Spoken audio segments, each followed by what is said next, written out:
پاکستان کا ایٹمی سفر صرف ایک سائنسی کامیابی نہیں بلکہ یہ قوم کی خود مختاری اور عزم کی کہانی ہے۔ 1971 پاکستان ٹوٹ چکا تھا، مشرقی بازو الگ ہو چکا تھا۔ اس شکست کا صدمہ بھٹو کے دل میں ہمیشہ باقی رہا، لیکن وہ جانتا تھا کہ پاکستان کو دوبارہ اپنی قوت اور عزت حاصل کرنی ہوگی، اور اسی وقت بھٹو نے ایک فیصلہ کیا کہ پاکستان کبھی کسی کے آگے نہیں جھکے گا۔ یہ عزم پاکستان کے ایٹمی پروگرام کی بنیاد بنا۔ بیونڈ احتشام کے معزز ناظرین، السلام علیکم۔ ہسٹری آف پاکستان کی ایک اور نئی ایپیسوڈ میں خوش آمدید۔ ناظرین، گزشتہ قسط میں ہم نے دیکھا کہ کیسے بھٹو نے ملک کی سیاست میں نظم و ضبط قائم کیا، مارشل لا ختم کیا اور 1973 کا آئین نافذ کر کے پاکستان کو ایک متفقہ جمہوری ڈھانچہ دیا۔ مگر جیسے ہی ملک ایک سیاسی استحکام کی طرف بڑھا، دنیا کی طاقتیں اور خطے کی خطرناک حرکات پاکستان کے سامنے نئے چیلنجز لے آئیں۔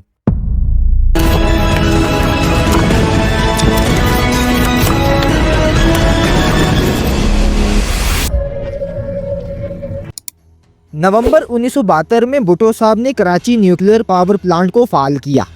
اس کے ساتھ انہوں نے ایٹمی ایندھن کے منصوبوں کی بھی منظوری دی، جس میں ری پروسیسنگ پلانٹ اور متعلقہ سہولتیں شامل تھیں۔ پاکستان ایٹمی توانائی کمیشن کی ترجیح تھی کہ وہ ایٹمی ایندھن کی سائیکل کو مکمل کریں۔ ڈاکٹر محمد یونس اس میں اہم کردار ادا کر رہے تھے۔ 1973 پاکستان نے باضابطہ طور پر جوہری ہتھیاروں کی صلاحیت حاصل کرنے کا پروگرام شروع کیا۔ بھٹو نے جوہری توانائی کمیشن کے سربراہ ڈاکٹر عبدالسلام کو ہٹا کر ڈاکٹر عبدالقدیر خان کو ہالینڈ سے پاکستان بلا لیا۔ یہ قدم امریکہ سمیت دنیا کی کئی طاقتوں کو ہرگز پسند نہ آیا۔ امریکہ کے وزیر خارجہ ہینری کسنجر نے کھلم کھلا دھمکی دے دی کہ اگر بھٹو نے ایٹمی ری پروسیسنگ پلانٹ کے منصوبے پر اصرار کیا تو یہ عمل ان کے لیے نہایت خطرناک ہوگا جو انہیں لے ڈوبے گا۔ لیکن بھٹو کا شروع کیا ہوا پروگرام جاری رہا۔ 18 مئی 1974 بھارت نے راجستھان کے صحرا میں پہلا ایٹمی دھماکہ کیا، پاکستان کی سرحد سے صرف 50 میل دور۔ بھارت کا یہ تجربہ پورے خطے کے امن کے لیے خطرہ اور پاکستان کے لیے ایک سنگین انتباہ تھا۔ ناظرین، بھارت کے دھماکے نے پاکستان کو مجبور کیا کہ وہ اپنا ایٹمی پروگرام فوراً شروع کرے۔ یہ معاملہ اب سائنس یا سیاست نہیں رہا تھا، یہ بقا کا سوال بن چکا تھا۔ بھٹو نے پاکستانی عوام سے وعدہ کیا اور دنیا کو واضح کر دیا کہ پاکستان کبھی بھی کسی ایٹمی بلیک میلنگ کا شکار نہیں ہوگا اور نہ ہی اپنی خود مختاری پر کوئی سمجھوتا کرے گا۔ انہوں نے کہا، ہم گھاس کھا لیں گے لیکن ایٹم بم ضرور بنائیں گے۔ لیکن دوستوں، یہ سفر اتنا آسان نہ تھا جتنا نظر آ رہا تھا۔ پاکستان کے پاس نہ جدید نیوکلیئر انفراسٹرکچر تھا، نہ لیبارٹریز اور نہ ہی وہ ماہرین جو اس پروگرام کو ممکن بنا سکتے۔ کراچی نیوکلیئر پاور پلانٹ بھی ایک محدود پاور سٹیشن تھا۔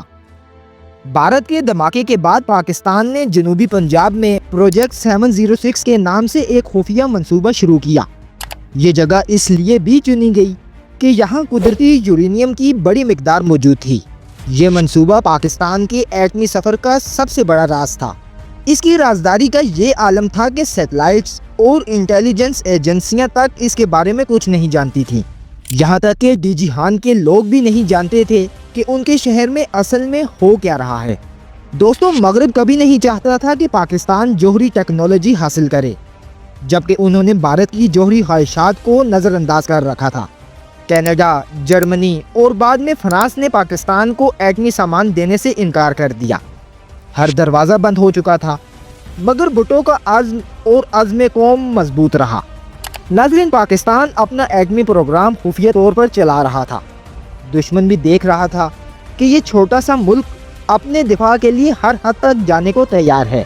1975 میں ڈاکٹر A.Q. خان پاکستان آئے اور سینٹری فیوج ٹیکنالوجی کے ساتھ پاکستان کے جوہری پروگرام کو نئی رفتار دی۔ انہوں نے کہوٹہ میں تحقیقی لیبارٹری قائم کی، جو کہ بعد میں خان ریسرچ لیبارٹریز کے نام سے مشہور ہوئی۔ ڈاکٹر عبدالقدیر خان کی قیادت میں پاکستانی سائنسدانوں نے دنیا کی طاقتور قوتوں کے باوجود پاکستان کو دفاعی خود مختاری دلانے میں اہم کردار ادا کیا۔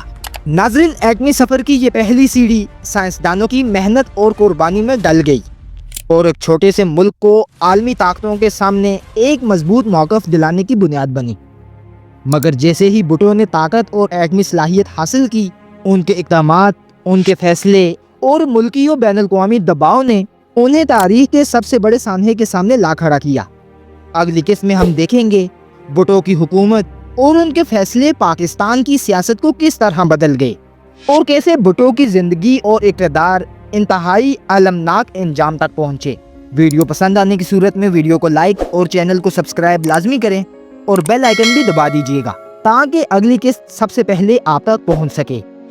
پاکستان کی تاریخ کے مزید راز جاننے کے لیے ہمارے ساتھ جڑے رہیں۔ ملتے ہیں انشاءاللہ اگلی ویڈیو میں۔ تب تک کے لیے اپنا اور اپنے پیاروں کا خیال رکھیں اور دعاؤں میں یاد رکھیے گا۔ اللہ حافظ، فی امان اللہ۔